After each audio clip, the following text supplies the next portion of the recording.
மாலதீவு ஒரு சிறிய நாடா இருந்தாலும் மனதளவுல உயர்ந்து நிற்கிறாங்க அப்படின்னு தான் சொல்லணும்.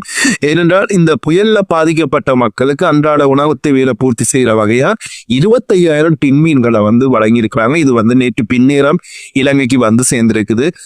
14 கண்டெய்னர்ல இந்த பொருட்கள் சம்பந்தப்பட்ட திணைக்களங்களுக்கு மாலதீவு எம்பசியால நேற்று கையளிக்கப்பட்டிருக்கு. இதை உடனடியா மக்களுக்கு விநியோகிக்கையும் சொல்லியிருக்காங்க.